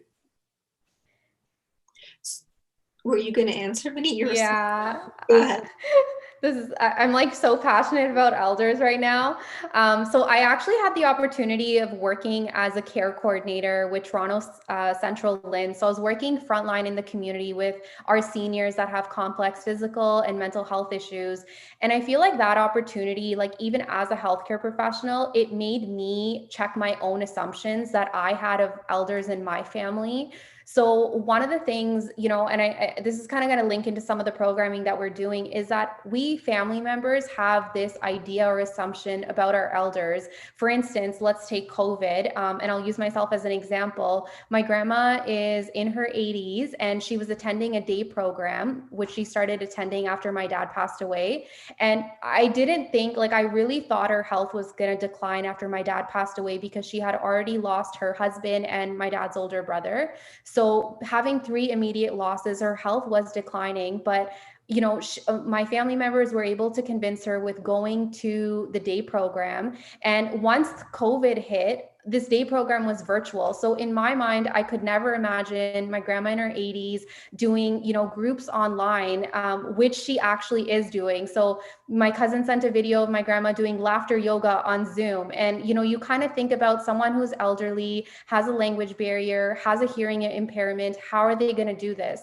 So I think that was a lesson to myself as being part of SOCH activities on where we need to be creative as well for our elders and do some work. So right now we've started with some activities that we've had in terms of, I think in order to have a conversation, sometimes your technique needs to be different. Like for some people, it might be a workshop where there's more talking. For other individuals, the workshop needs to be more hands-on, and through the activity, you can have some conversation. So we've held some seniors workshops on, doing chair yoga, doing meditation, doing an exercise collaboration. And we recently just released 4 videos that are also on our YouTube page and are in Punjabi. So 2 are Punjabi meditations. One is a regular meditation, one is for sleep, and then one is a yoga for hand and wrist in Punjabi. So I think we are starting to look at the mental health of our elders with doing more workshops that are hands-on for them, looking at their routine, building their mood, improving their mood, especially during COVID and isolation, and then getting into a conversation. But we have done some work with intergenerational trauma, talking about, how we need to think of our grandparents and our parents' SOCH in terms of addressing the conversation and why the strategies might be different when we're dealing with mental health within the home. Perfect. And then finally, one last comment. So some people are wondering where they could find your theses online. So my thesis is not available online right now. I just finished in February. So usually you have a year to publish. So mine is not available, but Manmeet's is available. I think she's looking it up right now. So we both went to McMaster University, and I think she's going to put the link in the chat for you. So hers is available. So please go and read it. When mine does become available, I will blast it all over social media so everybody can take a read. We will definitely share that as well with our community as well. And so finally, so thank you for all those great questions. I wish we had time to address all of them, but we have one last amazing speaker left. So thank you, Jasmeet and Manmeet, for your time. And Manmeet, will you take it away? So saving one of the best for last, we have Manveer Bangu, the founder of Laadliyan, celebrating and empowering daughters. Laadliyan's mission is to inspire South Asian daughters of all ages to become empowered individuals through engagement, education, and awareness. And since its founding, Laadliyan promotes gender equality and female empowerment in the South Asian community. So I'll hand it over to her. Thank you so much, Manmeet and Hardik. Vaheguru Ji Ka Khalsa and Vaheguru Ji Ki Fateh. Thank you to everybody for having me. It's an honor to be here. And I want to thank all the speakers who went before me. I mean, kudos to all of you for all the work that you do. In no way is my seva to the community at par, according to all the stories that were just shared. And it's great to be here with so many amazing, amazing people. So I'll be talking a little bit about Laadliyan today. The only thing is I have a presentation that I've created, so I'm going to be sharing my screen. So if you could just bear with me for 1 second. Okay, can I just get confirmation that everybody can see this? Yeah, we can see it. Perfect, great, thank you so much. So like I mentioned, my name is Manveer and I am the founder of Laadliyan, Celebrating and Empowering Daughters. Laadliyan is a nonprofit organization based in Brampton, and it inspires South Asian daughters of all ages to become empowered individuals through engagement, education, and awareness. Laadliyan was founded in 2013, and the original idea behind it was that I knew I wanted to do something about gender inequity in our community. I just didn't know what it was. So it kind of started out as a Facebook page. At that time, Instagram wasn't big. So it was it was a Facebook page that I was just kind of using to share articles or thoughts on and really share stories of how son preference or sex selection and those kinds of topics impact daughters in our community. And slowly over time, it became an actual organization. We became incorporated in 2015. And I would say the last 7 to 8 years of my life have really been focused on providing the community or growing Laadliyan so that it could meet the community's needs.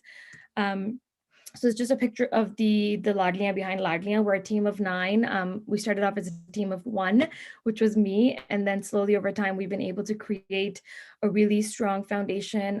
All of us are volunteers. None of us are paid staff. At Laadliyan, occasionally we're able to get some summer jobs funding and smaller grants where we're able to pay some of our staff, but all of our work is essentially selfless service for our community, really trying to address needs and gaps where they exist. So again, team of 9, everyone either has a full-time job or is in full-time school or is doing both. So it's always been a little difficult to kind of we try to give it our 100%, but obviously with other commitments, sometimes it's a little bit of a struggle, but nonetheless, we continue to do the work that we need to do for the community. So why Laadliyan started, and this is a question I often get, when people ask what was the inspiration behind Laadliyan, and similar to how Manmeet and Jasmeet shared their story, I think there's something inside of us or some things that we go through when we're growing up that really shape how we want to live our lives. And that's kind of where my why for Laadliyan comes from. For those who don't know what Laadliyan means, it's a plural form of the word Laadli, and it essentially means precious daughters. There's no direct translation, and it's a Punjabi Hindi / Urdu word for the word daughter.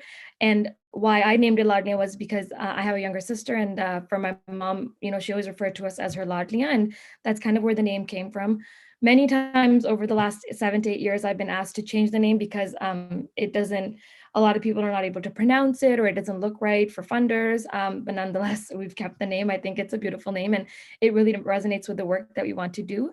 And growing up, I noticed the ways in which son preference in our community kind of impacted daughters. And if it wasn't so direct, either it was indirect, it was very subtle, but it did impact myself or even so many girls and women around me, and even the sons and the men around us, and how kind of it, the ways in which it kind of slowly creeps into a person's self-confidence and their view of themselves, because certain opportunities aren't available to a lot of daughters that are available to sons, and simply because of the gender that they identify with.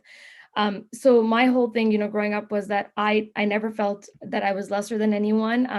I was never made to feel lesser than anyone by my parents, but I think from time to time, society or community or extended family members do remind you that, hey, you're a daughter, stay in your lane type of thing. And I think that's something that I heard often.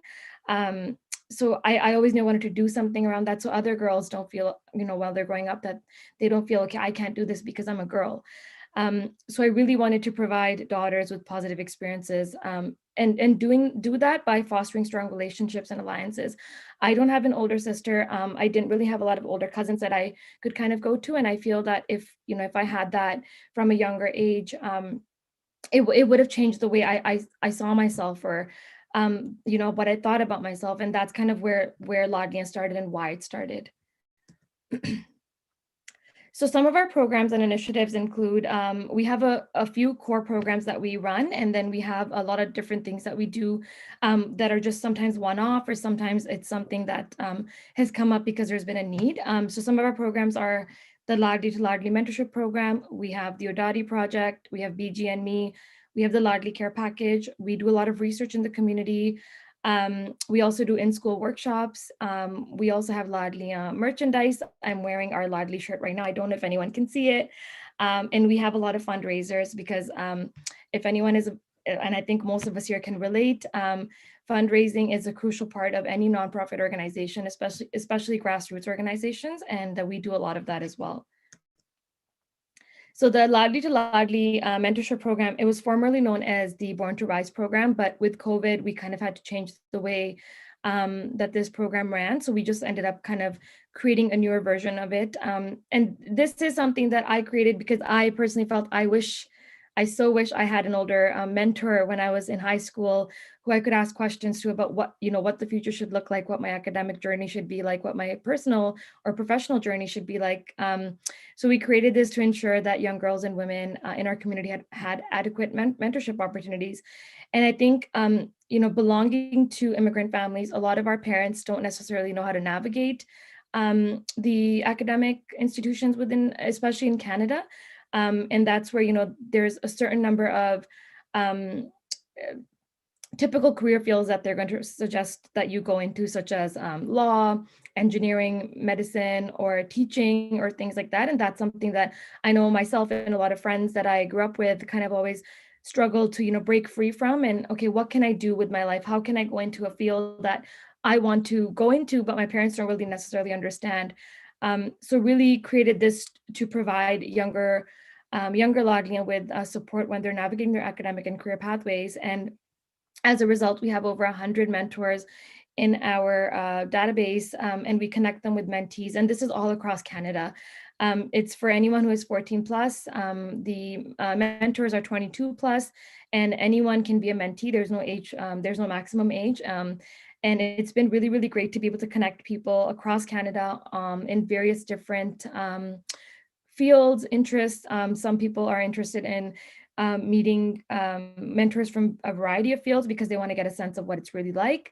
And it's been, to be able to do this during COVID when people really do feel locked in and don't necessarily have access to a lot of conventional means of guidance, it's been a really great program to really see it flourish as well.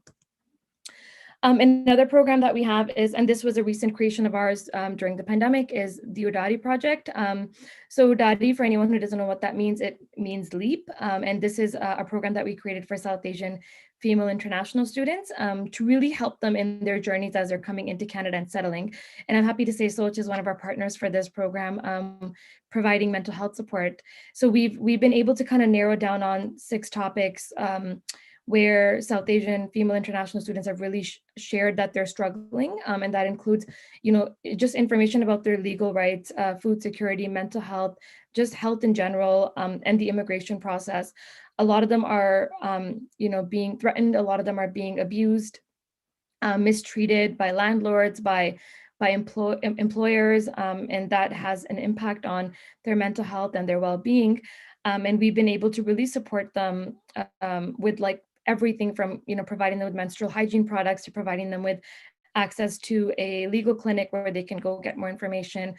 And we've done that through, obviously through workshops and all of that. But another thing that we created just a couple of months ago, actually, was the International Student Fund. And this is the first of its kind that we've done, where we've opened up an opportunity for the community to donate anything that they'd like, from money to even lightly, gently used items such as, appliances, clothing, winter boots, cell phones, laptops, to really provide support to international students who may be struggling. A lot of students ended up losing their jobs because a lot of them were in precarious employment to begin with during COVID.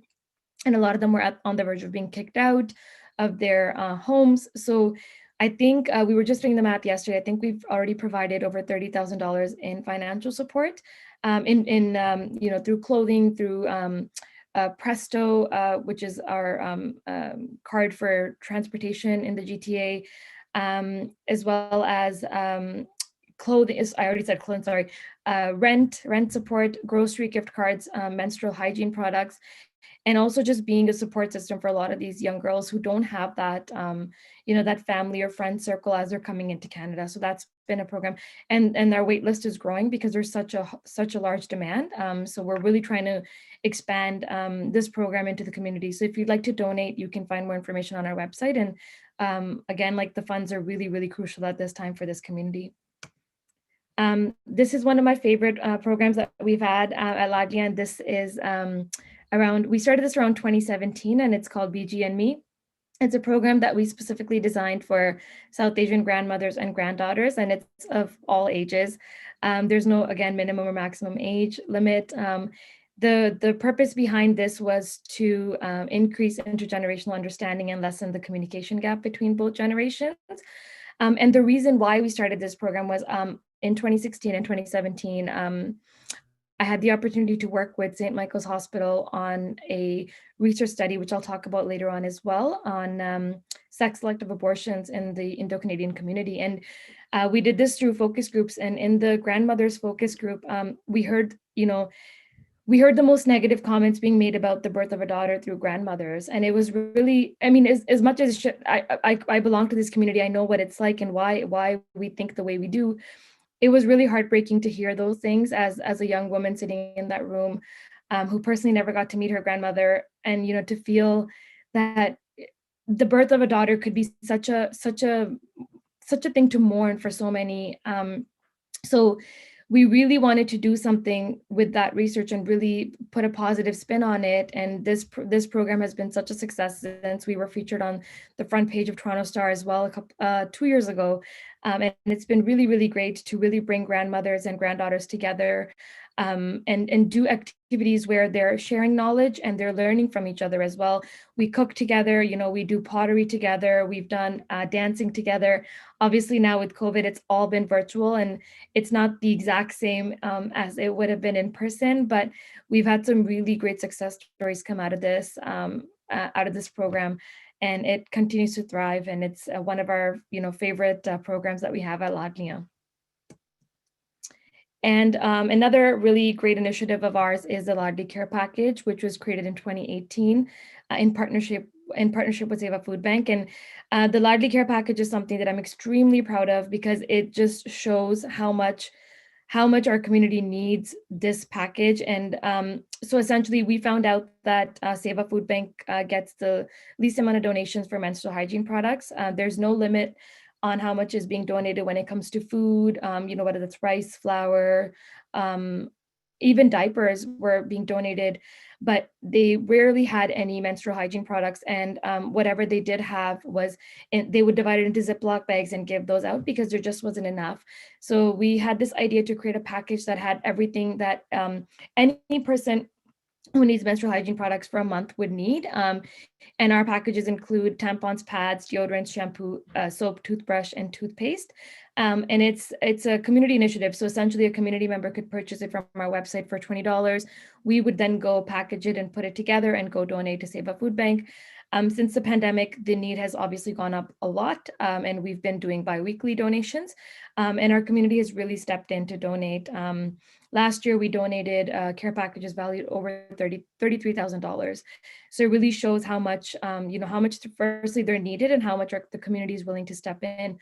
And we also have a monthly donor program where anyone from the community can sign up for $20 a month to donate. And we do all the work on our end. We go and purchase them, put them together, and do the delivery as well. As I was mentioning before, we've done a lot of research and we continue to do a lot of research. So the first project that I mentioned was a sex-selective abortion / son preference study with St. Michael's Hospital. Another recent initiative of ours was through the YWCA, we were given some funding to do some community research on gender-based violence in South Asian communities. And this research is essentially going to be informing Canada's national plan on gender-based violence. And we just wrapped up our report actually last week. And we personally don't want it to end just there, that we've just done our bit and now we're going to send it off to the government to put into their national action plan. We want to do more with that. So we're actually working on a series of posts that we're going to be creating and a series of different conversations that we're having with community members who showed an interest to be involved further. And from that, we will be creating more programming, more series of conversations that will be coming out directed at certain topics, such as building resiliency of daughters whose mothers may be facing gender-based violence, and even including sons and husbands in that conversation as well. And another research study that we're working on currently is Daughters of the Pandemic, and that is in partnership with Punjabi Community Health Services. And we're exploring what the long-term impacts of the pandemic on South Asian girls and women will be, so that when all of this is over, we're kind of ready to support the community with what they will need, not what we think what they will need, but instead what they're telling us that they're going to need. So that's something we look forward to sharing with the community in the coming future as well. So this is one of the outcomes of the Sun Preference study that we did with St. Michael's Hospital. And we actually created one infographic, and this is also available on our website in Hindi and Punjabi. And it was really to educate the community about what Sun Preference really does to the community. And we were really shocked to find out what, the kinds of things that people believed in and the kinds of things people are willing to do to go have a son, and really engaging in medicine or different types of techniques on if I do this, I can have a son. If I go and say this prayer, I will have a son. So it was really to educate the community on the science behind it and why having a preference for sons only, how that impacts our community at large. So these are all available on our website as well. And the paper is there as well if anybody's interested in reading that. In terms of our impact, I think daily we are impacting people at a micro level, but at a macro level, we were able to have a conversation with Prime Minister Trudeau in October to really share the impacts of COVID-19 on South Asian daughters, because there's been so much research done about how the South Asian girls and women are being disproportionately impacted by COVID-19. And that was really a moment for us to really share our work with him as well. During International Day of the Girl Child 2020, we were able to donate $3,000 to Jyoti Swarup Kanya Asra, which is a home for abandoned daughters in Punjab. And that is something that we've been doing for the last couple of years. We actually went to visit them in 2017 as well. And they have I believe over 83 girls right now that are in their care. And they take care of everything from their schooling to getting them married to whatever kind of field they want to pursue. So we were really happy that we were able to donate a small amount to them as well. We've also been able to host some really great community events like the screening of Because We Are Girls, which is the story of Booney sisters. It's also available on Amazon, I believe Amazon Prime now, and how they've kind of had to struggle with sexual violence in the home and their journey of that story. And we were able to host a sold out screening right before the pandemic last year. And that was right here in Brampton. So that was amazing for us. And lastly, just a couple of weeks ago, we were featured in a partnership story called Behind Closed Doors, which was between City News Toronto and Omni TV, focusing on gender-based violence. And we were featured in the episode that focused on the harms of Sun Preference. So really getting our word out there in mainstream media as well has been one of our greatest achievements in the last couple of months. In terms of how you can get involved with Laadliyan, I know this is something a lot of people ask us. Number one thing would be to become a mentor or a mentee. We're looking for mentors from all different fields. There's no, limitations on which field you can be in. And if you're looking to get a mentor, then you can sign up to be a mentee. It's all on our website. We would also encourage you to become a monthly donor for the care package, which is $20 a month. And also, if there's any ideas for partnership or collaboration, again, we are doing this for the community. This is not for us. So we want to make sure that the work that we're putting out there reflects the needs of our community.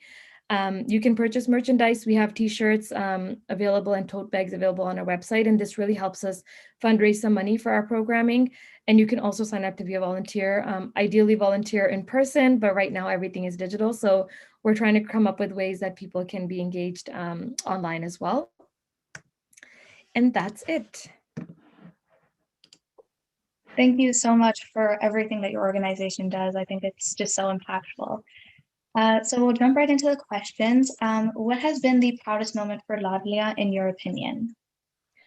The proudest moment, to be honest, there's been quite a few. I think for me, it's very it's the small moments that are the most impactful or the proudest. We've been able to really support young girls who don't have any community supports or don't have the family support when it comes to, this is what I want to do and I just can't get through to my parents and I feel so, trapped. So really those smaller stories of kind of supporting younger Laadliyan in the community. But I think recently, I would say a proud moment has been the creation of the International Student Fund. And if you asked us a couple of years ago, what do you see yourself doing in 2021? We wouldn't have said that. That's not where we kind of were headed with this. But again, I think to be able to respond to community needs has been a very proud moment for me, especially. I think to create an international student fund where, okay, hey, you need money for a laptop because you really can't do your work and you're isolating because of COVID-19 and your friends refuse to share their laptop with you. Okay, we're going to go purchase this. Hey, community members, we need $400 for a laptop, and the community coming together to really donate that money within seconds has been amazing to see. Just today, we put up a call for cell phones. If anyone has any old cell phones they'd like to donate, we have a lot of people who need cell phones. So just seeing that community, the ability of Laadliyan to bring together communities so quickly has been amazing. I think I've said a few different things in terms of one proud moment, but I think, yeah, essentially bringing the community together to respond to those needs has been great. Wow, that community involvement is amazing. So what areas do you see the most need for mentorship? I think academics has definitely been one that's been quite prevalent in the last couple of months. But another thing that we're seeing is a lot of people are feeling, a lot of young girls are feeling, that the distance. So a lot of girls are going through, dating or their, relationships, and a lot of them aren't able to talk to their parents. And as a result, we're seeing a lot of dangerous situations play out, and then they're not able to go to their parents and openly say, okay, I messed up, I don't know what to do, and I'm scared. And I think that's where we're trying to provide even more mentorship so that families aren't necessarily creating an environment where their kids can't come back and say to them, Mom, I messed up, please help me. And so mentorship around, healthy relationships, mentorship around safety, mentorship around resources in the community. If you need this, you can go here, and really just how to communicate with your family, and how to have a support system. I think a lot of us, everybody needs a support system, and it looks different for everyone, but just so people aren't feeling alone in times of need, I think that's something that we really focus on in our mentorship as well, kind of creating that. And to be honest, Laadliyan has been that support system for a lot of young girls in our community. Yeah, absolutely. So does your work address intergenerational tensions between women and girls in the community? And if not, could this be considered moving forward?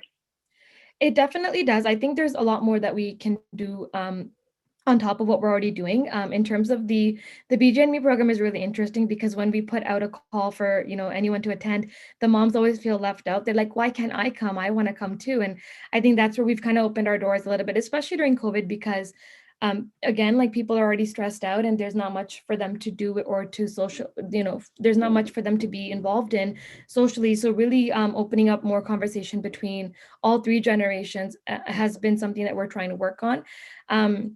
Another idea that we've been working on in the background is the role of mothers and daughters in families when it comes to gender-based violence, and how daughters are really becoming these support systems for a lot of moms who don't necessarily know which way to turn.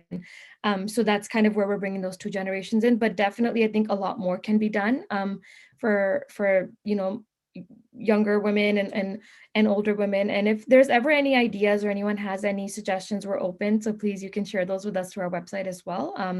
But definitely whatever the community needs is what we want to give them. Yeah. So one of the great injustices is the inheritance distribution on our community. So do you have any plans to start a conversation on this? We do. So the one thing with topics around son preference, it's very, very touchy. It's a very touchy subject with our community. And many times we've gotten hate mail, we've gotten lots of nasty messages from the community around, our work not making sense to them. And we're trying to change things that have been in place for generations. All conversations that we want to start and want to do.